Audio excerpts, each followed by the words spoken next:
자, 일단 오늘 그 첫 번째로 가져온 주제가 시프트업. 예. 우리 지난번 아침 방송에서도 좀 언급했었습니다만 내일 상장이네요. 네네. 근데 사실 그때 우리 봤을 때 밸류에이션이 이건 너무 높은 거 아닌가 했는데 예. 일단 요 자세하게 기업에 대한 설명을 좀 해주시죠. 일단 시프트업에 대해서 좀 요약을 하고 가볼게요. 이 시프트업의 주요 체크 포인트부터 먼저 좀 말씀을 드리고요. 맞아요. 이 시프트업만 놓고 보면 일단 공모청약 경쟁률은 341대 1이라 꽤 강했습니다. 예, 그래서 뭐 공모가도 밴드 상단인 뭐 6만 원에 결정이 됐고요. 청약 증거금도 18조 5천억이 몰렸고요. 그러니까 이전에 그 상장했던 HD 현대 마린 솔루션이 22조 9천억 모였거든요. 그러니까 그 이후에 지금 최대 증거금이 모여서 일단은 청약 열기는 굉장히 대단했다 이렇게 볼 수 있고요. 그러니까 공모가 기준으로 이제 시가총액은 약 3조 5천억이에요. 그러니까 내일 시가로 일단 게임주에서 이제 시총 4위에 일단 랭크가 될 겁니다. 이제 1위가 크래프톤이고, 네. 2위가 이제 넷마블이고요, 3위가 NC소프트, 그리고 이제 4위가 이제 지금 시프트업이 거기에 자리를 잡을 거고요. 대우주네. 예, 그러니까 대업급으로 지금 평가를 받고 있어서, 그리고 이제 5위가 펄어비스가 한 3조 정도 되는데요. 그러니까 왜 시프트업에 대해서 이제 우리가 좀 관심을 갖고 주목을 해봐야 되냐면, 일단 지금 뭐 논란은 많아요. PER 뭐 한 일본 뭐 기업들 좀 비교 기업으로 해가지고 이제 한 39.5배, 한 40배 정도 평가를 받아서 너무 좀 고평가 이제 논란이 이제 된 거 아니냐 이런 건데요. 근데 이제 내일 일단 주가 흐름에 따라서 이제 또 뭐 이제 설왕설래할 수 있는 부분이잖아요. 근데 이 시프트업이 일단 두 가지의 어떤 숙제를 갖고 있는 거예요. 최근에 일단 공모주 시장이 예전 같지 않잖아요. 그렇죠. 예, 따상이다, 따상상이다 이제 사라진 지가 좀 오래지 않습니까? 근데 이제 그런 상황에서 일단 대여급으로 이렇게 좀 청약 경쟁률이 후끈 달아있는 이 시프트업의 시장 평가가 어떻게 되느냐에 따라서 이제 이 이후에 이제 상장이 될 이제 공모주에 대한 어떤 열기를 가늠할 수 있는 거니까 일단 그런 쪽의 나침반으로서의 역할을 갖고 있고요. 그리고 두 번째는 사실 게임주도 뭐 물론 장기적으로 소외된 섹터이긴 하지만 또 상반기에도 역시 소외됐던 섹터 중에 하나가 게임주거든요. 그렇죠. 근데 최근에 하반기 들어서 좀 특징이 뭐냐면 좀 상반기에 주도했던 테마는 조금 힘이 빠지고 그리고 하반기에 그래도 상반기에 소외됐던 섹터들이 바닥에서 좀 꿈틀대는 모습들이 보이고 있거든요. 일단 게임주가 일단 그랬고요. 그리고 이제 로봇주도 상반기에 철저하게 소외되다가 최근에 좀 이제 바닥에서 꿈틀대는 모습이고 또 요 며칠 사이에는 이제 원전주 움직이고 이런 모습이잖아요. 그러니까 하반기에 분명히 좀 새로운 테마가 이제 좀 출현할 가능성이 있는데 일단은 좀 게임주가 이제 그런 어떤 좀 가능성을 내일 시프트업의 좀 상장을 통해서 좀 이제 엿볼 수 있지 않을까 이제 이런 이제 포인트고요. 뭐 논란은 있습니다. 일단 이 PER 40배로 좀 고평가 논란도 있고요. 그리고 의무 보유 확약 비율도 이제 이전에 어떤 대여급 공모주보다는 좀 낮은 쪽에 속해가지고, 그러니까 예를 들면 이제 그 기관 투자자들이 청약을 했을 때 나 이거 뭐 3개월 무조건 안 팔겠다, 뭐 6개월 안 팔겠다, 뭐 1년 안 팔겠다, 이게 의무 보유 확약인데 이걸 해준 쪽이 이제 33% 정도밖에 안 되니까 네. 이 공모 금액 4,300억 중에서 3분의 2는 내일 쏟아져도 이상할 게 없는 그런 상황이니까. 야, 물량 장난이 예, 아니겠네. 그러니까 모르긴 몰라도 내일은 시프트업 관련해서 아마 천하제일 단타 대회가 열릴 가능성 굉장히 농후하죠. 그리고 이제 거기 이제 또 하나 보자면 이제 2대 주주가 뭐 유명한 텐센트인데 텐센트도 일단 어느 정도 좀 기간이 지나서 일단은 오버행 이슈가 이제 불거질 수 있다. 그러니까 호황제가 좀 공존하고 있는 이런 상황이거든요. 이제 이런 상황인데 어쨌건 시프트업이 흥하면 공모주도 흥하고 게임주도 흥할 수 있다. 그러니까 이런 전제로서 지금 시프트업을 좀 말씀드려봤어요. 네. 근데 예. 지금 다들 알겠지만 뭐 말씀하셨듯이 예. 이거 너무 공모가가 높은 거 아니야? 네, 밸류에이션이 높은 네. 거 아니야? 이런 생각이란 말이에요. 네, 네. 굳이 살 이유가 있을까? 어떤 모멘텀이 있나요? 제가 시프트업 사자고 이 이슈를 갖고 온 건 아니에요. 아니. 예, 예. 그 사람들이 네. 살만한 어떤 모멘텀이 있냐는 거죠. 일단 공모를 긍정적으로 볼 만한 이슈. 이게 그래도 이제 그 이런 어떤 고평가 논란 속에서도 이걸 반박할 수 있는 가장 큰 논리가 1인당 생산성이라고 하거든요. 그러니까 전체 그 1인, 그러니까 직원 1인당 평균 매출액이 8억. 그리고 평균 영업이익이 한 5억. 그래서 이제 작년에 그 실적을 보게 되면은요. 일단 매출액이 1680억대 나왔는데 영업이익이 한 1100억대 나와가지고 영업이익률이 무려 그 65.8%가 나와 있거든요. 그러니까 일단은 굉장히 좀 이익의 질이나 이제 인당 생산성이 좋기 때문에 요건 또 어떻게 보면 이제 다른 어떤 게임주에 비해서 조금은 또 이제 밸류에이션을 또 후하게 받을 여지는 있다는 평가예요. 근데 이게 중요한 것은 이제 내일 이제 장이 열렸을 때 정말 이제 시가가 어떻게 형성이 될 것이고 또 거기서 이제 얼마나 또 이제 뭐 이제 물량을 치고받아서 이제 이걸 밀어 올리느냐 뭐 이런 부분들의 이제 전체적인 분위기 그러니까 이런 거거든요. 근데 결론부터 말씀드리자면 시프트업을 내일 사자라는 의미로 말씀드리는 게 아니라 제가 이제 시프트업이 흥했을 때 공모주도 흥하고 게임주도 흥한다는 전제를 갖고 왔지 않습니까? 그러니까 시프트업의 시장의 평가를 보게 되면 결국에 이제 장기적으로 소외됐던 게임주도 이제는 좀 방향성을 잡을 가능성이 있지 않을까. 자, 시프트업 이제 시가총액 상위주를 이제 제가 좀 이제 비교를 해놨는데, 이제 1등이 크래프톤 13조 5천. 그러니까 시프트업이 이제 예를 들어서요. 시프트업이 내일 시가가 따로 이제 출발하게 되면 시총이 7조가 되는 거죠. 그리고 이제 따 상을 가게 되면 시총이 9조가 됩니다. 그리고 따 상상을 가게 되면 시총이 한 11조 몇천억 정도 될 거예요. 근데 물론 이제 만약에 내일 따 상상이 나온다 그러면. 더블 나와도 저 PER 80배라는 얘기인데. 예, 그런다 그러면 이제 따 상상이 만약에 나온다 그러면 바로 크래프톤 턱밑까지 출격하는 이런 거거든요. 그러니까 지금 시프트업을 보면서 이제 눈치 싸움이 있는 게 바로 이 넷마블하고 NC소프트인 거예요. 근데 시가총액을 이렇게 비교했고요. 그 다음에 이제 PER도 이제 올해 예상 거를 좀 갖고 왔고요. 뭐 유보율 같은 것도 좀 봤는데, 근데 크래프톤 유보율이 어마어마하네. 11만 2,000%입니다, 이게. 야, 네. 장난 아니에요. 아니, 저기 좀 저 아직 공모가 회복 못 했죠? 예. 근데 유보율이 무려 11만 2,000%고. 근데 크래프톤은 그래도 이제 주가가 최근에는 이제 52주 신고가니까, 뭐 그래도 주주들을 조금 이제 뭐 이렇게 달래거나 이런 이제 흐름인 건데, 지금 넷마블하고 NC소프트는 장기적으로 주가 뭐 계속적으로 하락한 상황인데 이 정도 유보율이면 사실 무상증자 해도 몇 번은 했을 건데 왜 그걸 안 했지라는 좀 그런 물음표가 있기는 해요. 아무튼 크래프톤은 최근에 배틀그라운드라는 게임이 뭐 엄청 지금 뭐 잘 나가다 보니까 영업이익률도 이제 굉장히 좀 이제 좋은 수준을 유지하고 있고 넷마블이나 NC소프트는 최근 이제 실적이 부진하다 보니까 영업이익률이 좀 떨어지는 부분이 있는데 이제 시프트업은 물론 이제 유보율이나 이제 전체적인 어떤 이제 그 재무 현황들이 이제 상장한 다음에 FN 가이드에서 제공하는 걸 인용하기 위해서 지금 이제 이 부분은 제가 반영은 안 했습니다만 지금 이제 언론에 보도된 이제 실적이나 이런 걸 보게 되면 영업이익률이 무려 이제 65.8%가 나오니까 그러니까 시프트업이 만약에 이제 내일 이제 상장을 해서 시가가 어떻게 결정되고 또 이제 어떻게 이제 주가 흐름들이 전개가 되느냐에 따라서 바로 이제 요 2위권에 있는 이 넷마블이나 NC소프트가 이제 자극받을 가능성이 있다라는 거예요. 그런데 여기서 만약에 이런 어떤 선순환의 흐름이 나온다고 하면은 그런 이제 훈풍이 게임주 전반으로 좀 확산될 가능성이 있기 때문에 그래서 내일은 이제 시프트업, 그러니까 시프트업을 내일 뭐 이걸 따라 들어가서 이걸 매매하라는 의미가 이제 아닌 겁니다, 여러분. 그러니까 시프트업의 내일의 어떤 흐름이나 동향을 보면서 이제 그동안 이제 주가가 장기적으로 조정을 받았던 이 넷마블이나 NC소프트가 이제 비로소 좀 재평가를 받을 수 있느냐. 그러니까 이제 요 부분이 이제 내일의 어떤 시프트업의 상장에 이제 우리가 이제 실제로 시장을 대응했을 때 우리가 이제 전략으로 삼아볼 수 있는 그런 포인트라고 말씀드릴 수 있을 것 같아요. 네, 알겠습니다. 자, 그리고 오늘 밤 10시인가요? 네. 삼성전자가 프랑스 파리에서 갤럭시 언팩 2024를 네. 한다. 여기서 네. 이제 갤럭시 Z 플립이 나온다. 네. G 플립이라고 해야 된다던데 요새 신세대는. 뭐 지플릭, 지폴드 이렇게. Z 이러면 이거 9세대인데 맞지 뭐 9세대. 네. 이야기해 주세요. 일단은 이것도 이제 아마 내일 아침에 이제 여기저기서 또 이제 아마 좀 뉴스로 도배가 될 것 같긴 한데요. 이것도 미리 보기로 해서 제가 조금 이제 요약을 해 왔습니다. 요걸 이제 중심 포인트로 보시면 될 것 같고요.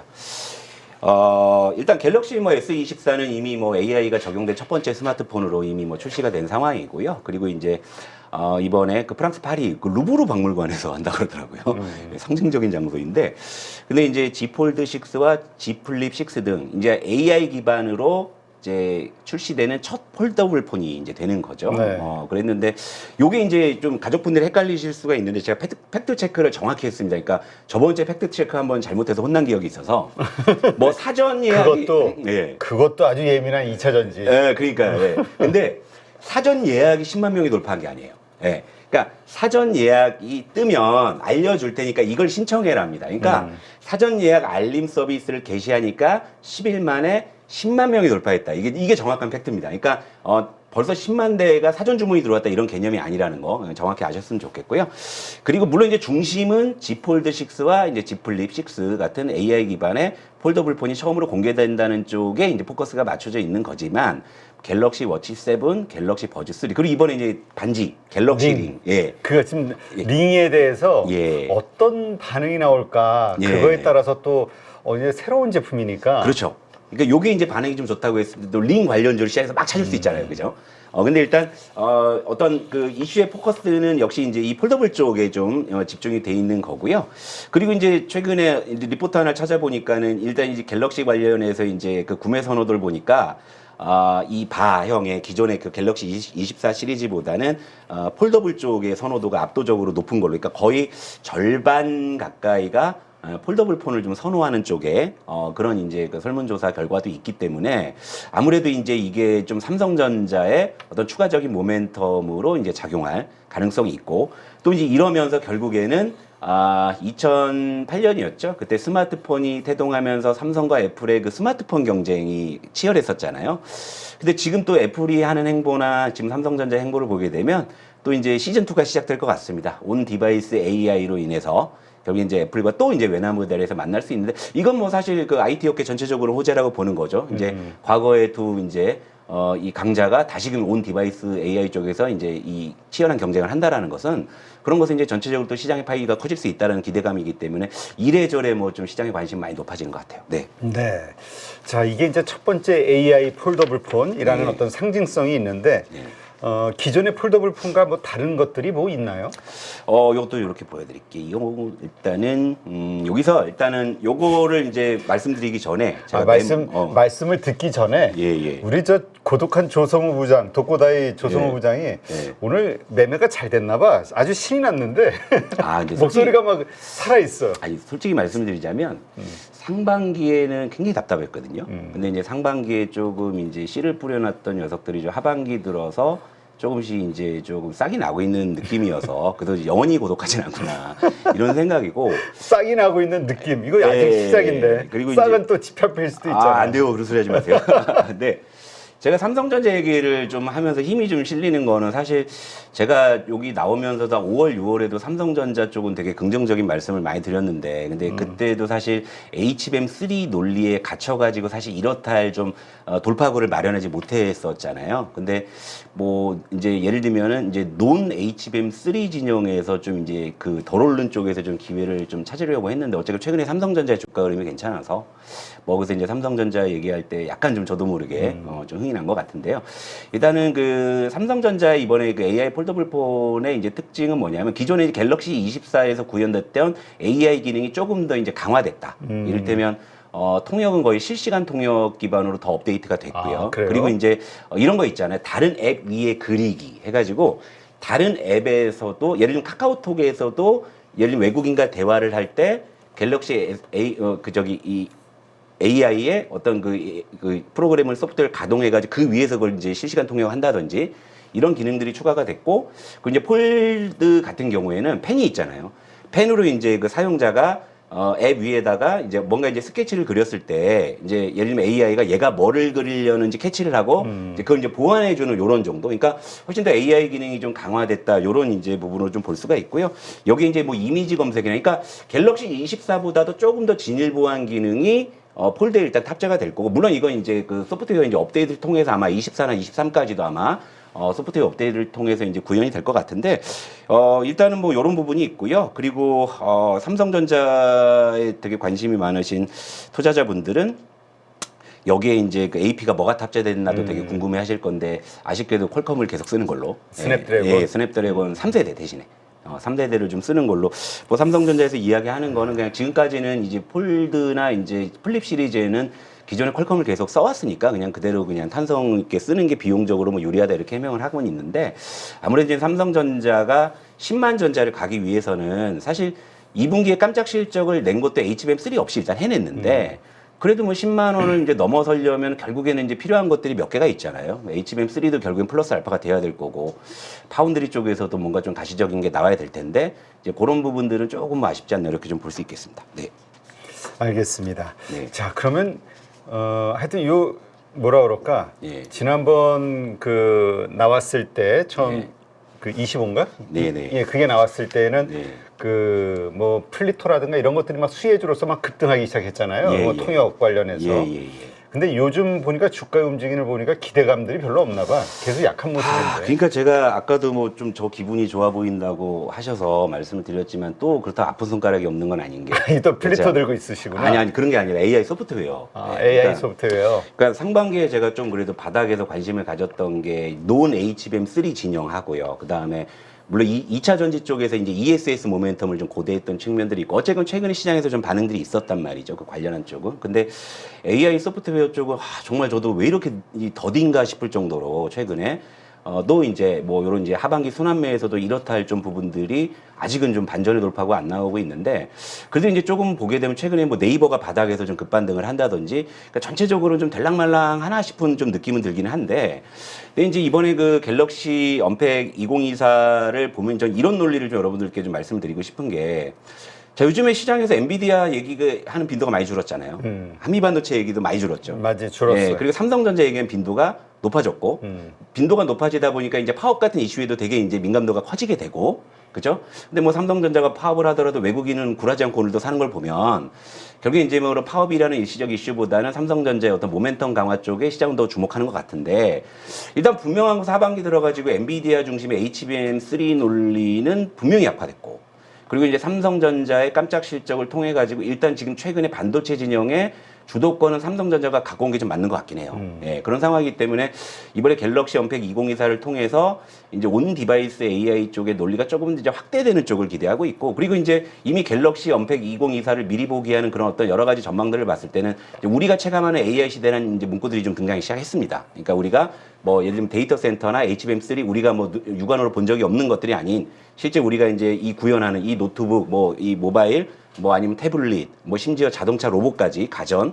그러니까 이런 부분들에 대한 관련주에 대한 모멘텀이 확대 가능성이 있다라는 시그널을 준 게 최근에 그 AI 그 전력 수요 증가해서 이제 어제 같은 경우에는 일제히 다 움직였잖아요. 전력 설비주도 움직이고 신재생도 움직이고 원전도 움직이고 액침 냉각에 유리기판까지 다 움직였잖아요. 근데 이 중에서 유리기판이나 액침 냉각 쪽은 온 디바이스 AI 쪽에 조금 더 밀접한 소재란 말이죠. 왜냐하면 기본적으로 그 디바이스 자체에서 저전력을 구현해야 되는 그런 쪽에서 이제 적용될 수 있는 부분이기 때문에 결국 이제 이런 쪽으로 조금 이제 수혜가 확대되지 않을까 하드웨어 쪽은요. 이렇게 좀 보고 있고 그리고 이제 이랬을 때 애플과의 좀 경쟁이 이제 본격화됐을 때는 앱스토어나 이제 플레이스토어 기반에서 비로소 이제 소프트웨어 모멘텀이 부각될 거라고 보는데 제가 하도 말빚이 쌓여가지고요. 그래서 일단은 뭐 저는 될 거라고 보고 있습니다. 이게 시간 문제인 것 같아요. 근데 우리 가족분 중에서는 이제 제 이야기에 좀 공감하셔갖고 AI 소프트웨어 쪽을 들고 계셔서 이제 고생하시는 분들도 계실 텐데, 객장으로 한번 연락 주세요. 어떤 부분이 고민이거나 어떤 부분이 궁금하신지 그런 부분들은. 왜냐면 제가 일주일에 한 번 정도 나와서 30분 정도 이제 방송을 통해서 다 말씀드리기에는 시간상 좀 제약이 있다 보니까 그런 분들은 제가 개별적으로 그런 부분을 도와드릴 테니까요. 그런 건 너무 염려하지 않으셨으면 좋겠고요. 그러니까 이제 정리하자면 HBM3는 10만 전자를 가기 위한 필요 조건인 것이고요. 그리고 온 디바이스 AI는 9만 전자를 가기 위한 충분 조건이라는 거죠. 그러니까 지금 삼성전자는 최근 며칠 동안은 좀 횡보하는 그런 모습을 보였는데 갤럭시 언팩 2024를 계기로 해가지고 결국에는 이제 9만 원을 돌파하는 그런 흐름들이 좀 나오지 않을까 이렇게 좀 예상을 하고 있고 다만 10만 원을 돌파하려면은 이거 갖고는 모자랄 수 있습니다. 그 말씀 좀 드릴게요. 그러니까 삼성전자 주가 방향은 전 여전히 좀 긍정적으로 보고 있는데요. 근데 결국에 이제 우리가 고대하는 그런 10만 전자를 보기 위해서는요. 결국에 이제 추가적인 부분이 필요하다는 거고 마지막으로 이제 삼성전자 차트를 한번 보면서 좀 설명을 드리면 자, 삼성전자가 이제 9만 원을 목전해주고 최근에 좀 주춤하죠. 물론 이제 뭐 파업의 영향도 있을 수 있는 것이고요. 또 단계에 좀 많이 올랐다는 부분들도 있을 거고, 그리고 당장에 이제 그 내일은 이제 옵션 만기일이기도 하고요. 그리고 또 미국의 그 6월 CPI도 있고, 그러니까 전체적으로 시장이 조금 이제 관망할 수 있는 그런 어떤 좀 구간이 아니겠습니까? 그런 상황인데요. 근데 이걸 또 기술적으로 보면 의미가 있는 게 삼성전자가 9만 전자를 보여준 시절이 언제였냐면 2021년 1월 이때였죠. 이때 삼성전자가 장중에 9% 급등하면서 96,800원까지 이제 찍은 적이 있었는데 전 실질적으로 좀 윗꼬리를 많이 달았기 때문에 실제 이제 매물대 기준, 그러니까 예를 들면 의미 있는 거래가 된 가격 기준으로 본다고 하면은 전 실질적인 고점 9만 원이라고 보거든요. 그러니까 결국 이제 마지막 매물대를 지금 앞에 두고 있다 이렇게 좀 보시면 될 것 같은데 여기서 매물대 차트를 한번 구현해본, 그렇죠. 이제 마지막 매물대, 요 부분을 이제 돌파하는 이제 그런 숙제가 남아있는데, 갤럭시 언팩 2024를 통해가지고, 이제 시장의 평가가 좀 좋다고 하면, 이걸 뚫어내서 이제 9만원 위로 올라가는 시도가 나올 거고요. 여기서 이제 새로운 영역을 이제 여기서 열려면, 결국에는 HBM3나 이제 플러스 알파적인 그런 모멘텀이 필요하지 않나, 이렇게 좀 정리해 볼 수가 있겠습니다. 네, 알겠습니다. 그 스마트폰과 관련해서 예. 어쨌든 그 뭐라 그럴까, 우리가 반도체 관련해서 투자를 한다고 했을 때 스마트폰 쪽이 아직 좀 힘을 제대로 못 받은 거 아니냐, 움직이지 않았지 않냐, 이런 시각에서 여기를 좀 미리 좀 봐야 될 때 아니냐, 이런 시각들도 있거든요. 네. 이것이 이제 뭔가 스마트폰의 판매에 이 언팩 행사, 이 뭔가 이런 거 폴더블 폰들이 도움을 주지 않겠냐에 대한 기대감이 있는 것 같아요. 네네. 그랬을 때 어디를 탑픽으로 봐야 될 것이냐. 그러니까 뭐 결국에 이제 폴더블 폰에 대한 선호도가 높아졌다고 했을 때는 또 이제 폴더블 관련한 종목들 뭐 또 있잖아요. 뭐 KH 바텍도 있고 뭐 세경 하이테크나 뭐 이런 류의 종목도 있고, 또 힌지 만드는 뭐 파인 테크닉스나 뭐 여러 가지 이런 이제 종목들이 있기는 한데, 근데 사실 요즘에 중소형주 변동성 여전히 크잖아요. 그러니까 이제 그런 것들은 좀 추세적으로 확인이 돼야 된다고 보는 거고요. 그러니까 제가 이제 삼성전자는 뭐 여전히 뭐 그런 관점에서 최선호주는 그냥 저는 삼성전자가 될 거라고 보는 거고. 중소 소부장보다. 저는 솔직히 지금 하반기에는 그 어느 때보다 좀 활발한 순환매가 돌면서 장중에 좀 급등하는 중소형주들이 많이 보이기도 해요. 어제 같은 경우에도 뭐 유리기판 관련해 가지고는 그 뭐죠, HB 뭐 테크놀로지가 장중에 급등을 하고, 오늘 같은 경우에도 그 저기 ESS 관련한 종목들 장중에 뭐 상한가도 찍고 했지만 변동성 굉장히 크거든요. 그러니까 그런 종목들은 그날 이제 접근해 가지고 뭐 이렇게 좀 뭐 트레이딩을 하면은 뭐 기대 수익을 높게 갖고 갈 수 있지만, 지금 이제 업종 대표주 쪽의 추세가 상당히 좋거든요. 삼성전자를 비롯해가지고. 물론 이제 삼성전자를 가장 좀 선호하는 종목으로 좀 저는 보고 있지만, 여기서 이제 또 하나 우리가 주목해야 될 종목이 저는 삼성전기라고 봅니다. 삼성전기는 최근에, 그러니까 예를 들면 주가의 어떤 레벨이나 이런 부분들은 추세는 올려가고 있지만 뭔가 이제 좀 주도한다는 느낌은 좀 안 주고 있는데, 지금 삼성전기 같은 경우에는 유리기판에 대한 모멘텀도 있고, 또 삼성전자가 또 이제 폴더블 쪽 아니면 이제 온디바이스 AI 쪽에 대한 모멘텀이 강화돼서 그런 쪽에서 또 주가의 모멘텀을 받는다면 자연스럽게 따라갈 수 있는 종목이고, 또 대형주군이기 때문에 주가의 변동성도 이제 그렇게 나쁘지 않고. 그러니까 예를 들면 어제 같은 경우에 그 유리기판주가 많이 올랐을 때 삼성전기는 의외로 그렇게 강하지 않은 모습이었거든요. 근데 오늘 유리기판주가 조정을 받았는데 삼성전기 또 의외로 또 좋은 모습이었다라는 거죠. 그러니까 기본적으로 그 종목에 대한 모멘텀이 그래도 뭐 다른 어떤 좀 관련한 종목보다 가장 직접적이고, 또 주가의 흐름이 가장 안정적이기 때문에 적어도 삼성전자나 삼성전기가 온디바이스 AI라는 모멘텀을 본격적으로 걸고서 추세를 완전히 잡았을 때 그 뒷단에서 이제 좀 중소형주를 보는 것이 좀 낫지 않나, 저는 그런 식으로 좀 보고 있어요. 네. 알겠습니다. 자, 이제까지 독고다이 조성우 부장과 함께했습니다. 수고 많으셨고요. 고맙습니다. 네, 감사합니다.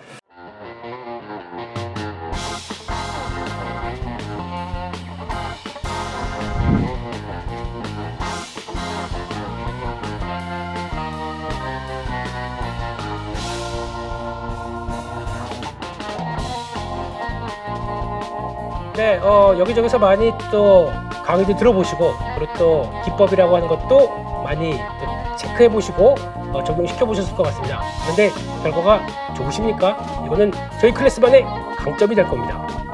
네, 섹터 분석을 왜 해야 되고, 그리고 어떤 섹터가 갔었을 때 이를 어떻게 초기에 접근하는지에 대한 여러 가지 방법들, 생각을 많이 하게 되는데, 그에 따른 키포인트들을 알려드리고요. 김 대표는 이렇게 상업 분석한다, 그리고 또 거기서 종목을 찾는다 라고 하는 여러 가지 기법들, 그리고 그에 따른 효과들을 충분히 노리실 수 있게 하나하나 세부적으로 말씀을 드리고요. 관심 종목까지 같이 스터디를 하시면서 충분히 시장을 끌어가실 수 있도록 그렇게 말씀드리도록 하겠습니다. 네, 라이브를 충분히 활용하겠습니다. 거기서 나오는 질문들, 그리고 또 매매하시다가 요런 때 참 애매할 텐데 라고 하는 제가 겪었던 부분들 그대로 담고 또 문의가 들어오게 되면 충분히 안내를 드리겠습니다. 이거는 저희 클래스반의 강점이 될 겁니다.